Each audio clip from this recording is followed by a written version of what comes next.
Greater Clark County Schools is taking out yet another long-term debt bond, 3 years ahead of schedule. Learn what's coming up May 27th. What are long-term school bonds and why should you care? How much debt is too much? Is Greater Clark County Schools being transparent? Why are they on a building spree when enrollment is down from 15 years ago? And what can you do about it?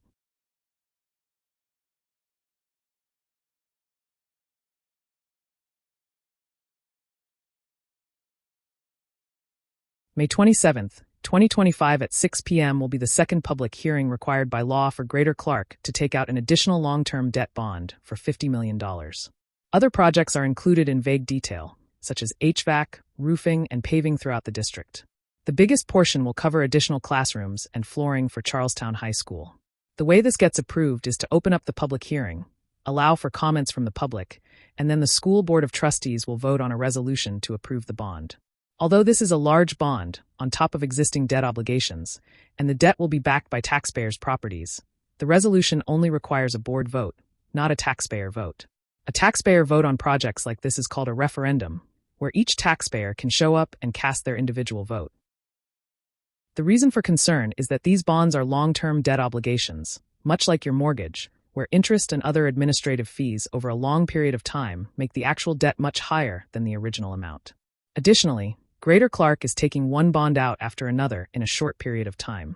If you live in the Greater Clark taxing district, these debt bonds, unlike your mortgage, are backed by other people's assets, the assessed values of everyone in the taxing district's property, and paid for with your property taxes. If the school board is taking out too much debt during uncertain economic time, it will be all of us that suffer the consequences. It's important to keep in mind why this should matter to all of us. Any increase in taxes due to school debt doesn't just affect those with children in schools. Homeowners pay 1% of their assessed value in property tax. Business owners have to pay a 3% tax on properties. As taxes go up, this cost gets passed on to customers. Cost of goods and services go up. Similarly, landlords pay 2% taxes on rental properties, which gets passed off to tenants, making rent go up. It's important to keep taxes and tax rates as low as possible, because increases have a ripple effect to the whole community. The current school tax rate is $1.10 for every $100 of your assessed values, and they have pledged to keep it there. But will this be possible with excessive debt being taken out currently? So how much debt is too much debt? Are there limitations to debt?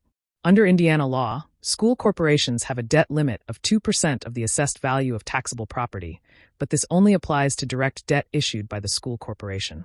To finance large capital projects without exceeding this cap, Greater Clark is utilizing a nonprofit school building corporation, which issues the bonds indirectly and leases the buildings back to the school district. This way it is not considered direct debt, but instead a lease obligation. So what would the 2% debt limit be if Greater Clark issued direct bonds, as the Constitution intended? According to ChatGPT, the 2023 net assessed value for Greater Clark was about $3.3 billion, thus limiting direct debt to about $66 million. But take a look at the current level of outstanding debt for Greater Clark, according to the 2024 Gateway data, $522.6 million. However, we know that after last year's September and December bonds, the debt has increased to $690.6 million.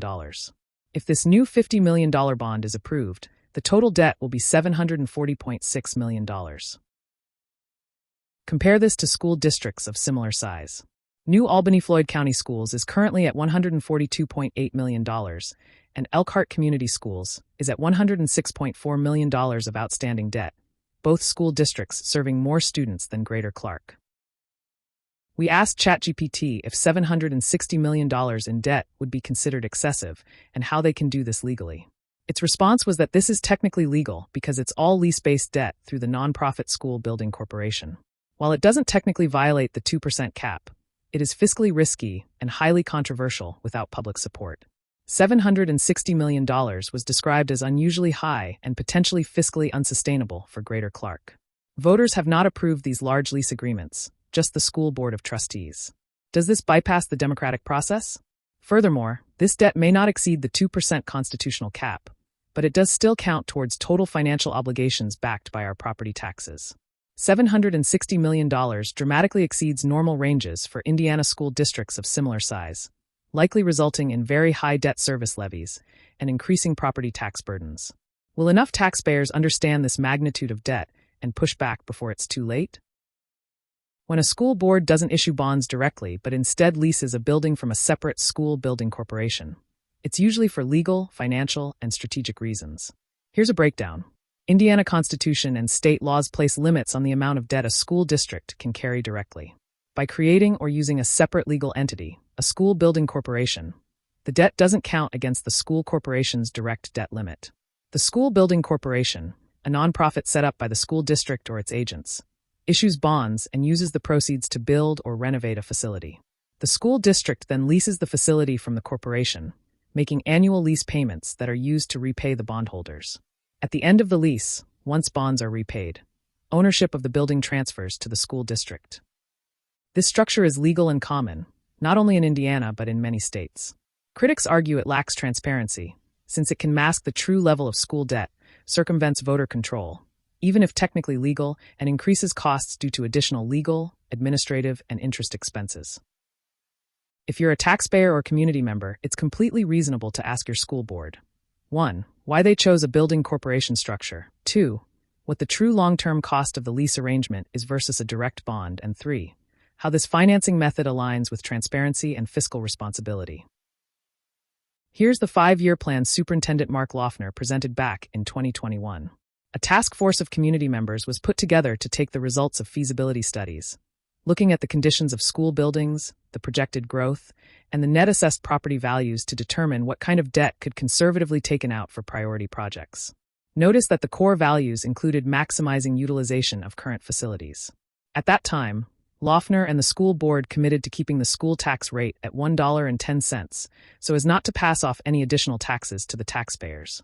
Notice that this 2021 presentation states that Greater Clark County schools can conservatively borrow up to $175 million to achieve the same tax rate of $1.10, and that borrowing may need to be reduced to achieve this result. The 2021 task force likely never approved $740.6 million to complete these projects. If you watched our recent 4-minute video, Superintendent Loeffner told the public on May 13th he did not plan to increase the tax rate with this project, after telling the school board back in January that the tax rate will likely need to go up soon. If you missed it, you can find a link in the description. It is common sense to assume that this level of debt will trigger a school tax rate increase, despite their commitment to keep it at $1.10. What Loeffner is telling the public does not match what he told the school board back in January's work session. Another point Loeffner made at the May 13th public hearing is that when he became superintendent in 2019, many funds were negative, or in the red. He takes credit for now having a 10% cash balance in several funds, but this is not due to increased enrollment. It is likely due to taking out excessive debt, thus freeing up more cash. Just as our cash on hand, or money in the bank, would be higher if we opened up a new credit card every month and maxed it out instead of using actual cash. Eventually, credit and debt must be paid back, and if you exceed your limit, you'll be at increased risk of defaulting on your debt payments. Take a listen. Because I do have quite a few things to say about this next project and the hearing that we're going to have here in a few minutes. Because, I think it's important to reflect back on where we were, where we are now, and where we're going.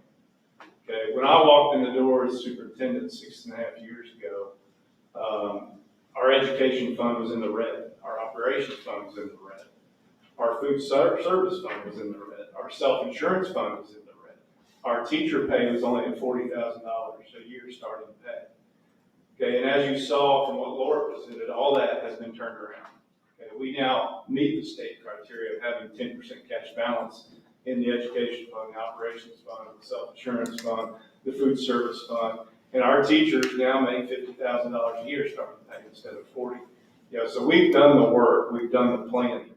Cash balance does not necessarily correlate with fiscal health, especially with such excessive debt. While an increase in teacher pay is a good thing, what has gone up the most are administrative salaries, like Mr. Loeffner's and Laura Hubinger, CFO in charge of the budget and bonds. According to available records, Mr. Loeffner is now the highest paid public servant in our taxing district, even though he lacks a doctorate degree and prior superintendent experience like previous superintendents. He seems to be focused on building shiny new schools, with a focus on sports over academics. Since becoming superintendent, proficiency in math, reading, and science comprehension have declined, according to publicschoolreview.com. Greater Clark County Schools ranks in the bottom 50% compared to other district schools in Indiana. Why would a lack of student academic achievement warrant the highest salary in the district? Loeffner's 5-year plan continuously projects increased enrollment to justify this building spree and debt accrual. His projections of 41 new students for every 100 houses built has not come to fruition. In fact, Greater Clark County Schools has less students enrolled than 15 years ago. In 2010, 10,852 students were enrolled. Today, there are only 10,645. As school choice is gaining traction, future enrollment in public schools remains uncertain. As of 2025, Clark County has an estimated population of 127,957, reflecting a 15.8% increase from the 2010 census figure of 110,572. However, Greater Clark enrollment has decreased by 1.9% since 2010. So what is the housing market doing in Clark County? According to ChatGPT, we are experiencing a slight slowdown of the housing market. The median sale price is 2.5% lower than last year, and houses are staying on the market longer. Homes have gone up 3.1% in value, on average, but some areas, like Jeffersonville, saw a 4.9% decrease in sales prices since last year. Is this a good time to be taking out additional debt?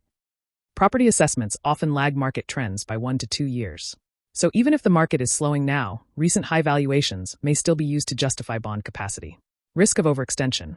If home values stagnate or decline, taxing entities could face difficulties meeting debt obligations without raising tax rates or cutting services elsewhere. Strangely, this current $50 million bond the school board wants to approve is 2 to 3 years ahead of schedule during an uncertain and inflationary economy. Despite just approving 2 other large bonds in the last quarter of 2024, they are wanting to rush into more debt, condensing 3 new bonds into an 8-month timeframe.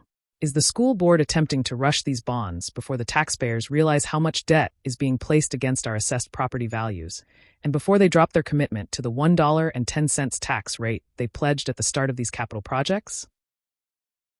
Can we trust that the school board is making logical and fiscally responsible decisions?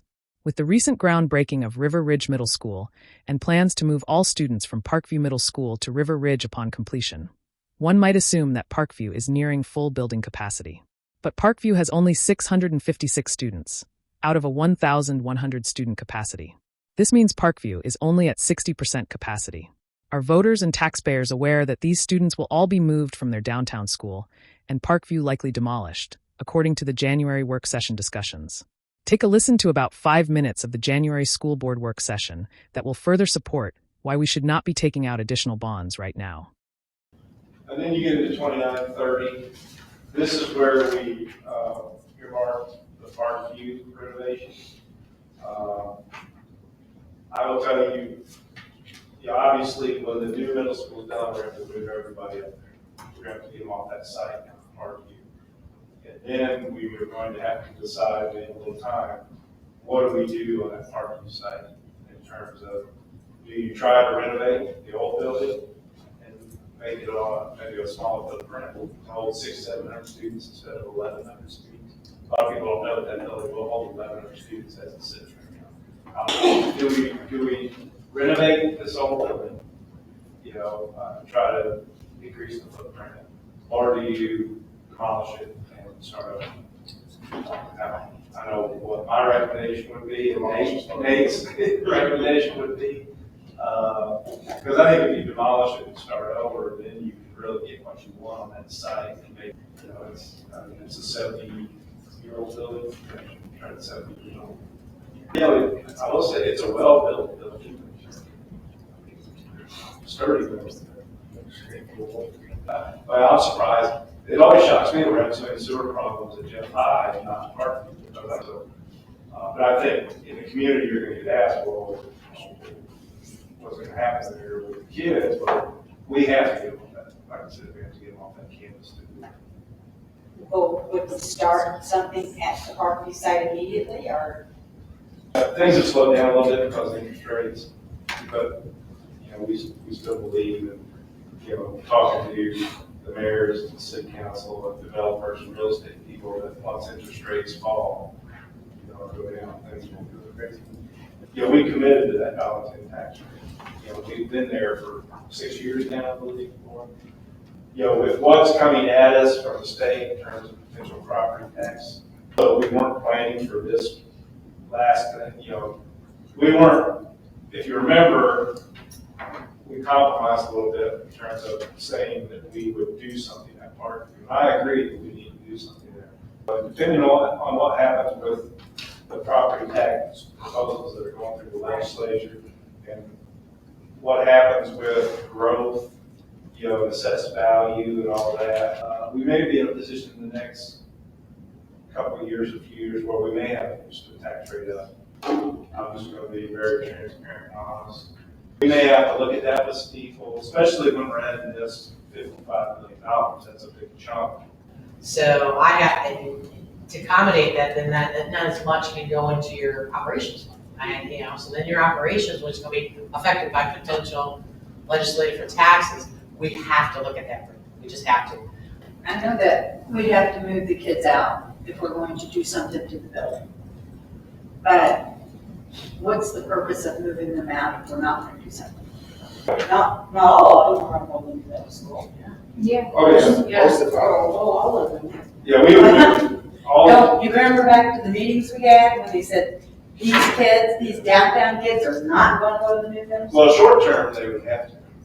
I mean, why would we not just let them stay there until we start to do something? Well, you very well could. Yeah, because if we take all the kids to the new middle school, I think it's wonderful. You remember how I talked about it, I wanted to tear Parkview down anyway, but I'm just thinking back to those meetings we had, and especially the one we had at the city county building, or the city hall. Right, I agree with that, and I think everybody would agree with that, but if you're not gonna do anything on that site, why are you moving my kid who lives next door to the school?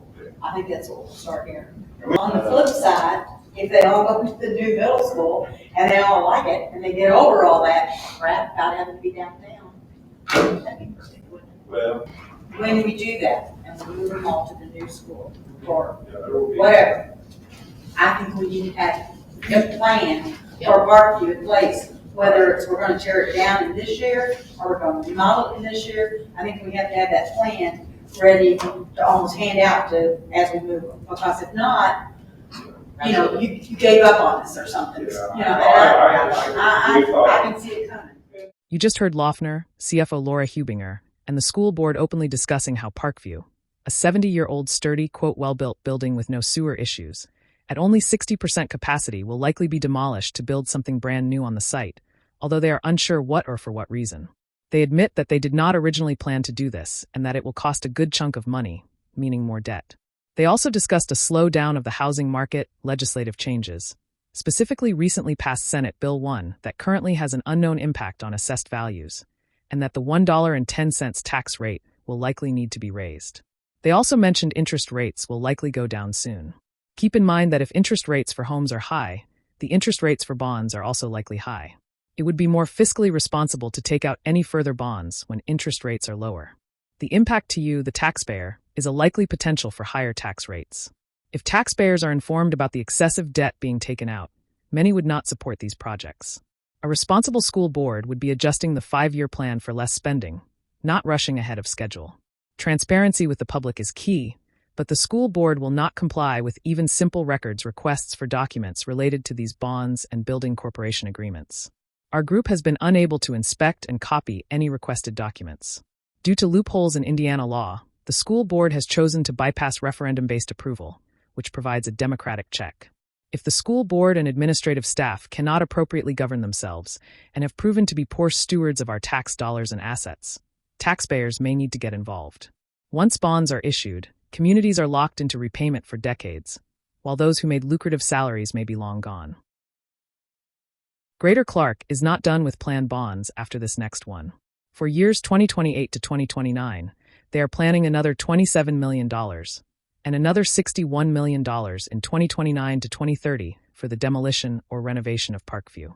The plans are vague, with line items like HVAC or roofing absent any other detail. When we ask for detailed plans, administrative staff tells us they do not exist.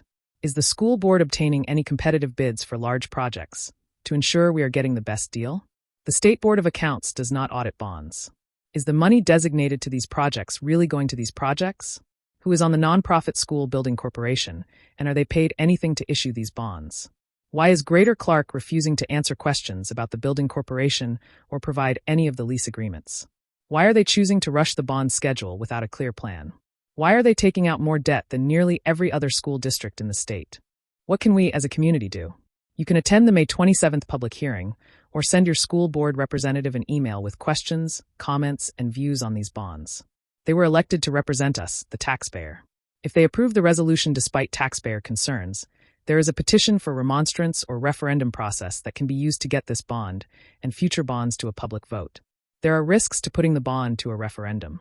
If the community opposition fails and the referendum passes, allowing the bond issuance, taxpayers could end up paying over the existing tax caps, meaning we could pay more. Loeffner has used this scare tactic many times before to prevent public opposition. However, taxpayers in Clark County may have had enough of public servants taking out debt against our assets.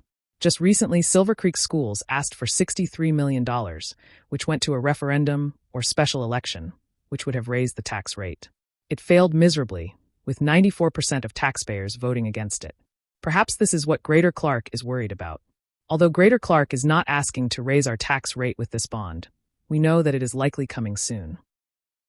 Contact your school board reps, attend the May 27th meeting, become educated and informed about what's going on with school bonds, because it affects all of us.